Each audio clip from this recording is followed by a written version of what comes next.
안녕하세요. 단밤 주식클래스의 찐원케입니다. 오늘 2024년 11월 30일 지금 12시는 아직 안 된 것 같아요. 12시 넘었네요. 12월 1일이네요. 뭐 맨날 그렇지만 새벽에 만들어서 뭐 날짜 개념이 약간 좀 다르다는 거 좀 이해해 주시고요. 코롱생명과 코롱티슈징 관련된 뉴스들 한번 보도록 하겠습니다. 주식 공부하는 사람이 만드는 영상이고요. 투자에 참고만 하시기 바랍니다. 모든 투자의 책임은 여러분에게있습니다. 구독과 좋아요, 댓글, 알람 설정은 영상 제작에 큰 도움이 됩니다. 어제죠? 11월 29일 날 아침에 선고가 있었습니다. 제가 그 전에 영상에서 그 3일 전까지 26일까지 계속 그 의견서가 왔다 갔다 하는 걸 보면서 연기될 수도 있지 않았나 이런 생각을 했었는데 판사님께서 그냥 강행하셨고요. 이미 판사님은 전부 결과가 머릿속에 정확하게 있었던 걸로 보입니다. 몇 가지 쟁점사항 관련된 부분을 위주로 보도록 하겠습니다. 인보사 K주 관련 재판에서 주요 쟁점 중에 하나가 가장 중요한 겁니다. 이게 인보사 이익의 세포기원 착오 시점이 언제였느냐가 중요한 쟁점이었습니다. 이게 왜 중요하냐면 이 착오 인지 시점을 코티 상장 전에 알았느냐, 상장 전후에 알았느냐에 따라서 요게 자본시장법 위반으로 사기에 걸리면서 지금 묶여있는 뭐 그 민사 있잖아요. 민사 중에서 그 주식 관련된 부분들이 이게 문제가 됩니다. 그 다음에 이 세포기원 착오 시점이 언제인지에 따라서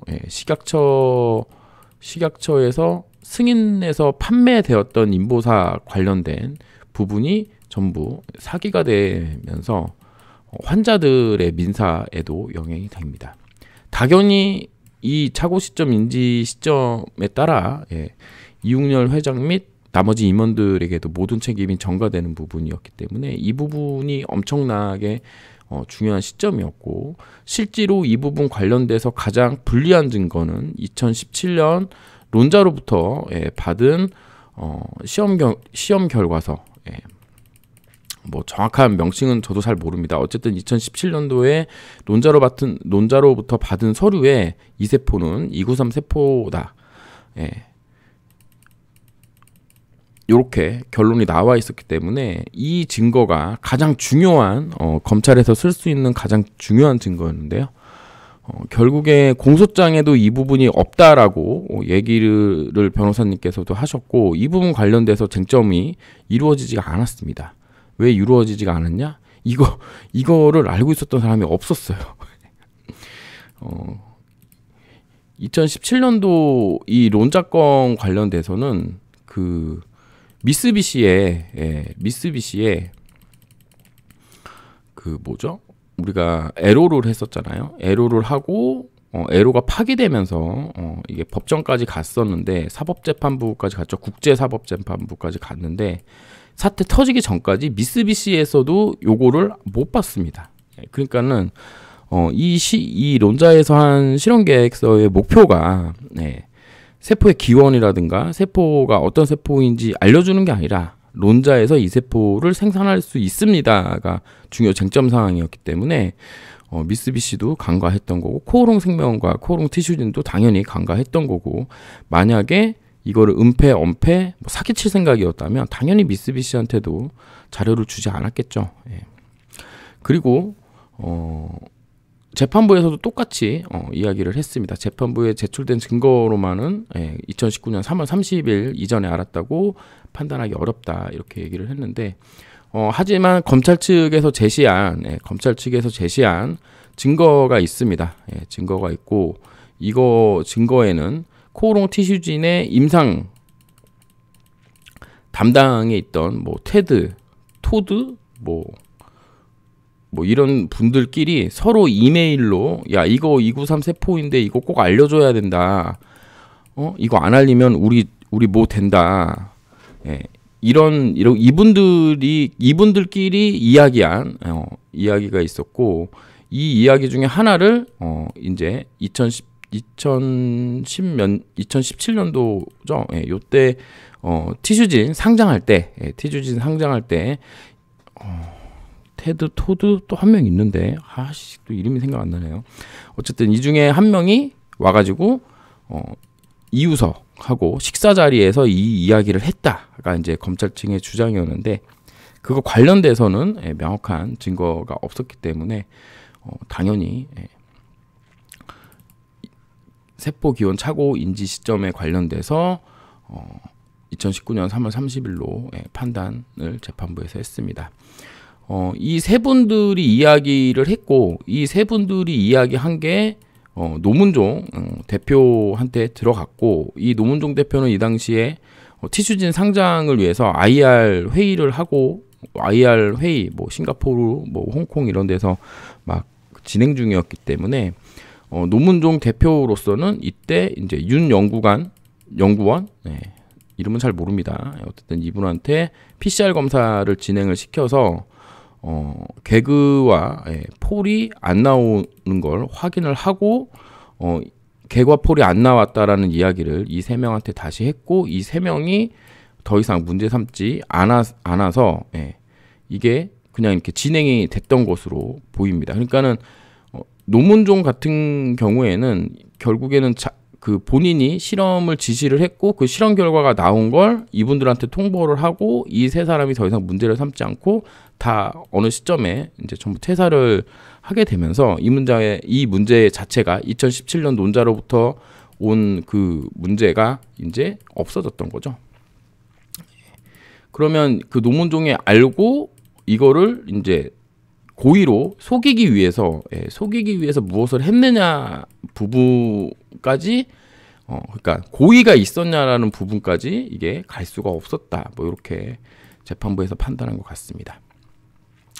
그리고 이제 인버사가 허가받은 성분과 다른 성분으로 제조 판매되었다는 혐의에 관련돼서는 이거는 너무나도 명백하죠. 왜냐하면 임상 1상부터 전임상부터 임상 3상까지 한국에서 진행된 거 이야기하는 겁니다. 한국에서 진행된 거가 한 클론 세포 하나입니다. 세포 한 개, 한 개예요. 여기서 분화되어 온 세포로 1상, 2상, 3상까지 전부 진행이 됐고, 이걸로 허가를 받았기 때문에 이름을 연골세포라고 지었던 것 뿐이지, 결국에는 293 세포로 전체 임상실험을 통과를 했고, 이 통과를 한 제품을 식약처의 허가를 맡아서 팔았기 때문에 문제가 될 수 없는 거죠. 왜냐하면 이 허가를 내준 식약처에서 허가를 내주기 때문에 문제가 없다라고 보는 겁니다. 이거 보면은 이제 이것도 당연히 앞에 거랑 또 연결이 되는 거죠. 2019년 3월 이후에 알았기 때문에 3월 이후에 알았을 때는 바로 이제 판매 중지를 해버리잖아요. 근데 그 전까지는 몰랐기 때문에 이거를 이제 사기에 의해 또 허가와 다른 제품을 판매했다, 이렇게는 볼 수 어렵다라고 재판부에서 판단한 거고, 당연한 거라고 생각합니다. 그 다음에 사기 관련된 부분, 이것도 아까 말씀드렸지만 안전성 우려 관련된 부분인 건데, 이거는 이제 미국에서 임상 3상을 지금 승인해서 1000명 넘게 해가지고 임상을 진행 중인데, 이거 관련돼서 이제 행정소송, 취소 행정소송에서 식약처 뭐 소위 말하는 전문가라는 분이 와가지고 뭐 임상과 뭐 판매는 다르다, 임상과 그 신약 판매는 다르다, 뭐 이런 식으로 이야기를 했었는데요. 이 당시에 제가 정말 이해하기 어려웠던 거는, 아니 그럼 임상에서 그럼 허가가 난 거를 팔았는데, 안전해서 팔았는데, 이게 그러면 이게 이름이 바뀌었다고 문제가 되는 거냐. 이거 관련돼서 글을 쓴 게 있었는데 제가 또 다 지웠더라고요, 보니까. 어쨌든 그래서 안정성 평가는 재판부가 판단하기 어렵고, 미국에서 3상 승인한 점을 고려하면 이거는 안전성에 문제가 없다라고 판결을 한 겁니다. 이게 이제 문구에 따라 다른데, 안전하지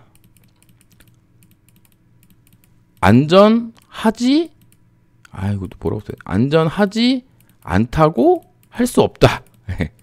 증거가 부족하다는 거죠. 예. 안전하지 않다라는 증거가 부족하다는 거고, 안전하다고 할 만한 증거가 없다. 예. 요것도 또 똑같은 얘기지만 이게 다 다릅니다. 예. 안전하다고 할 만한 증거가 없다가 안전하지 않다는 또 아니거든요. 예. 어쨌든 하여간에 뭐 한국말 되게 이상하지만 완벽하게 미국 3상을 근거로 재판부에서 판단한 것도 매우 상식적이다 이렇게 볼 수 있겠습니다. 그 다음에 이제 거짓 재무제표, 뭐 차명주식 보유 혐의 같은 경우는, 뭐 차명주식 같은 경우에는 이 사건이 일어나기 한 2, 3년 전에 이용렬 차명계좌로 한번 뭐 국세청 뭐 사부인가 어디서 뭐 한번 조사해가지고 난리 난 적이 한번 있었고, 거짓 재무제표 같은 경우에도 뭐 그냥 기준이 있는데 그 기준에 뭐 이렇게 뭐 하는 거다 이렇게 해서 뭐 재무제표에는 명백한 상황이 없고 분식회계로 보지 않는, 즉 수익 처리만을 양측이 달리 보고 있다는 점을 받아들여 이 역시 인정하지 않았다. 그리고 이제 CH 관련된 부분이 있었는데요. 이 CH 관련된 거는 김수정 박사님 관련된 거랑도 많이 연관이 있었습니다. 그러니까 CH가 걸렸는데 왜 CH라고 말을 안 하고 이 CH의 관련 내용 있잖아요. 내용. 이 내용을 이야기를 했거든요. 그러니까 무슨 얘기냐면 우리가 CH 걸렸다고는 얘기 안 하고 지금 미국의 환자들을 맞추기 위해서는 약을 만들어라. 약을 만들어라. 약을 만든 다음에 그 FDA에 보고를 하고 투여를 해라. 요게 이제 CH 내용이었거든요. 그래서 이 CH 내용을 CH라고 얘기를 하지 않고, 그러니까 예를 들어서 FDA에 클리니컬 홀드가 걸렸습니다.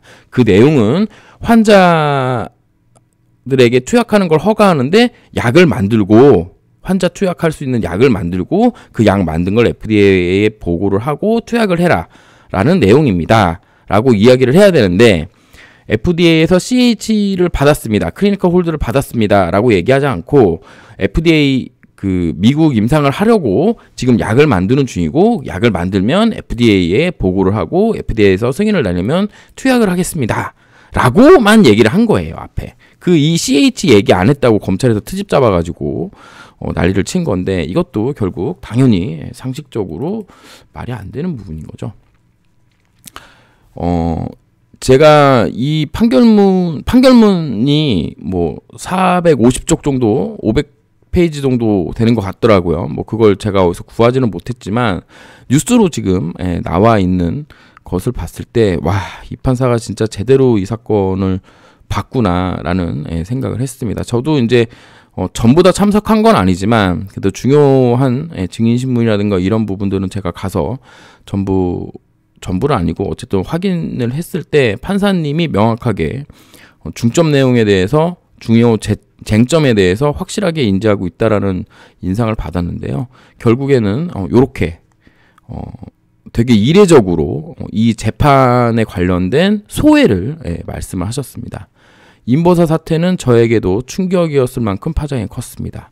인보사 사태의 원인 파악은 당연하지만 미국과 한국의 조치는 사뭇 달랐습니다.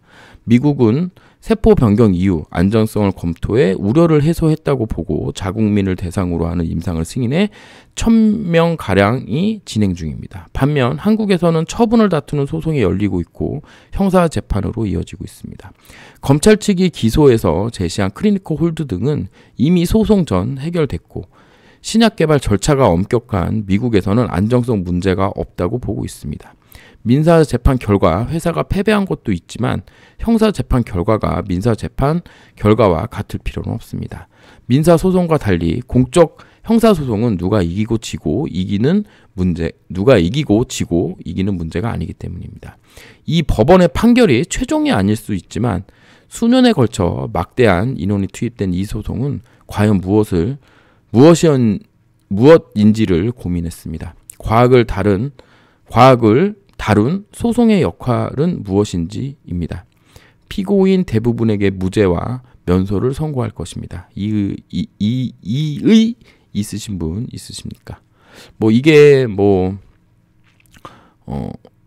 판사님의 정확한 워딩은 아닐지라도 너무나 당연한 이야기입니다. 제가 2019년에 사태 터지고 날빵 까면서 지금까지 이 종목에 관련된 이야기들을 하고 있는데, 물론 많은 내용이 조동찬을 고발하면서 많이 지운 게 오늘 되게 많이 후회되더라고, 이 자료 준비하면서.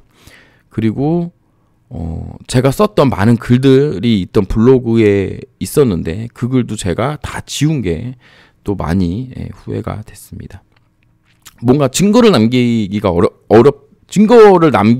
증거가 없는 거잖아요. 제가 이렇게 하고 있다는 게. 물론 여러분들이 저의 증거기는 하지만 그래도 뭐 나름으로 제가 쌓아왔던 그 컨텐츠들이 다 없어졌던 거가 좀 많이 후회가 됐고, 그 다음에 이윤열이 무죄 판결을 받았다는 소식을 듣고 아버지한테 연락이 왔어요. 야, 네가 그래도 그렇게 꾸준히 매달려서 하고 있는 게 아버지로서 많이 걱정이 됐는데 그래도 이렇게 결과를 보는구나 라고 말씀 주셨던 게 또 큰 힘이 됐습니다.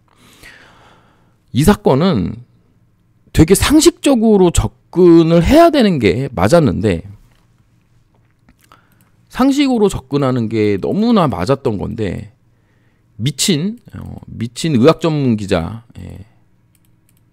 의학 전문 기자인지 정말 의심이 되는 조동찬이라는 이 사람이 황우석 사태까지 끌고 오면서 과학을 사기로 가져간 거예요. 이 사건의 본질은 이겁니다. 이 의학 전문 기자가 조금이라도 의학 지식이 있고 상식이 있는 사람이었다면 이렇게까지 안 갔을 거예요. 이 기자 하나 때문에 결국에는 검찰에서 기획수사를 하게 됐죠. 왜 이렇게 기획수사를 하게 됐느냐? 암세포를 주사로 사람 몸에 찔러 넣는 약이 됐기 때문이에요. 완전히 공분을 사는 거죠. 이 조동찬이 가장 나빴던 건 뭐냐면, 이 암세포, 그래 좋아요, 암세포라고 부를게요.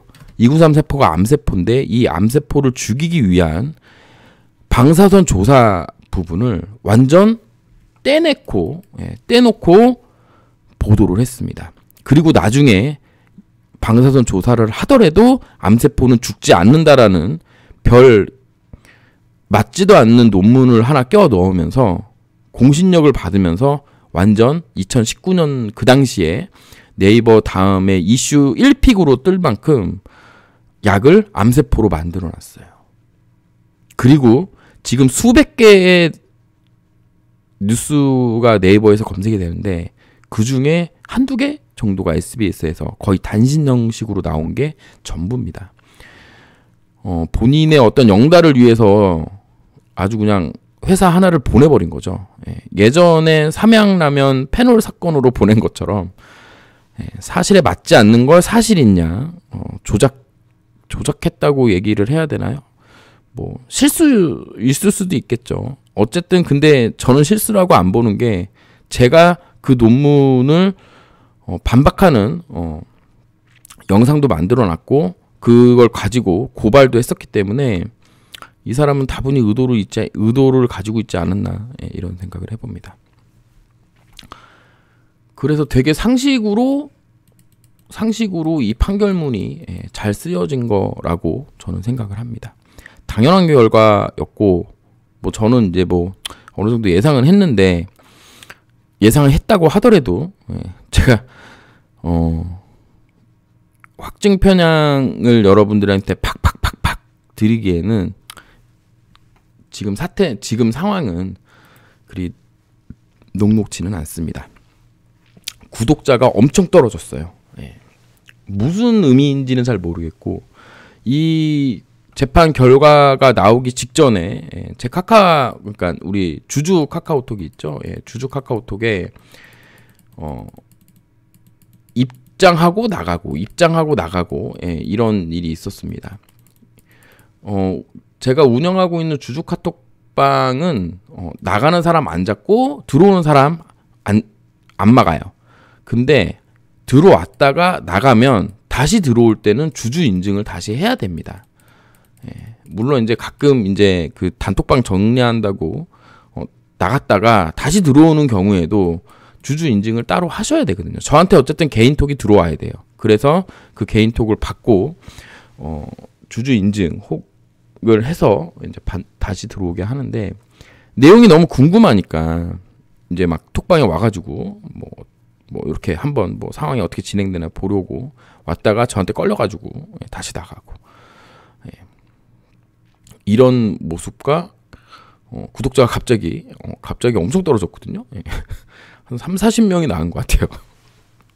뭐 30-40명이 나간 게 뭐가 크냐 그러겠지만 8,000달이 유튜버가 30-40명 나가는 게 내가 뭘 잘못했지 갑자기? 뭐 이런 생각이 들 정도로 어쨌든 그랬습니다. 그리고 제가 이제 그동안 쌓아놨던 컨텐츠들이 다 없어졌다는 걸 오늘 다시 한번 또 확인한 게 또 마음이 아팠고, 그 다음에 이렇게 쉽게 결론 날 거였는데 결국엔 이렇게 결론 날 거였는데 이거를 지금 이렇게 4년 10개월 동안 4년 10개월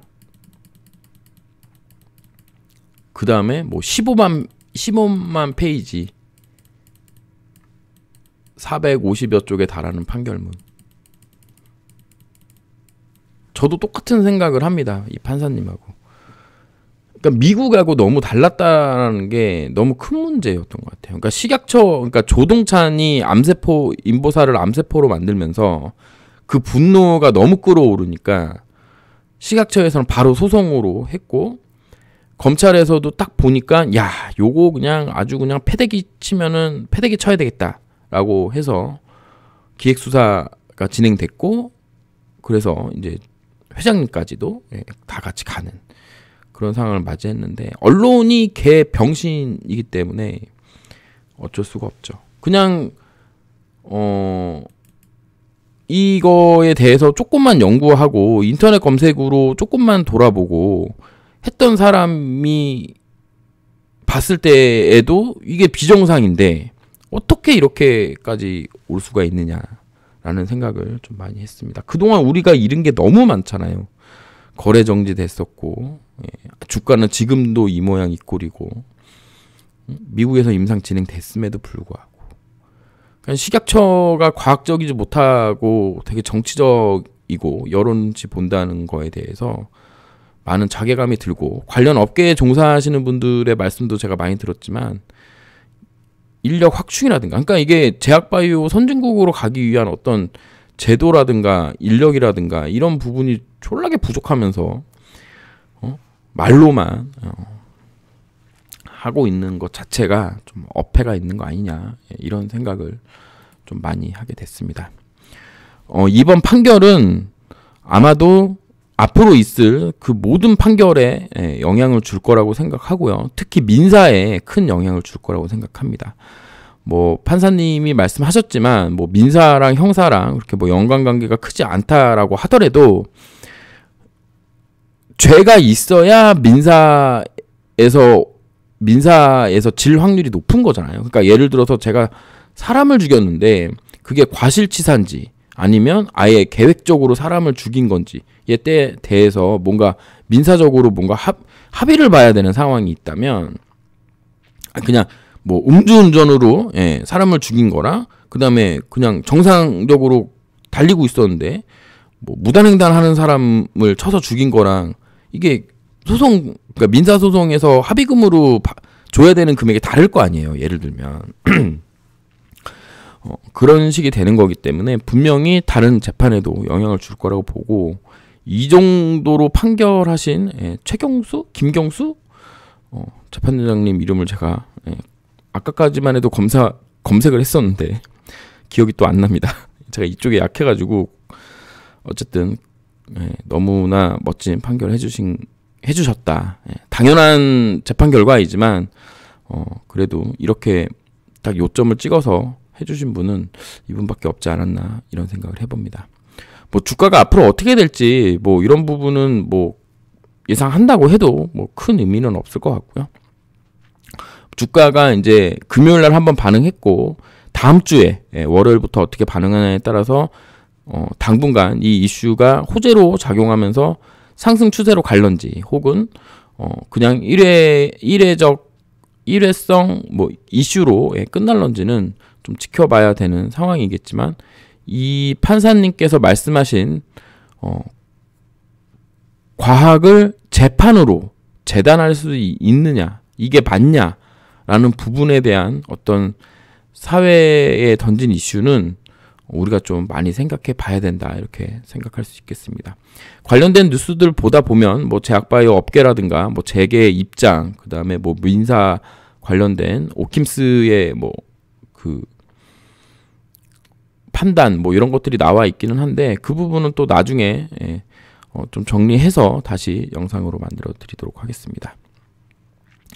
감사합니다. 찌남 K였습니다.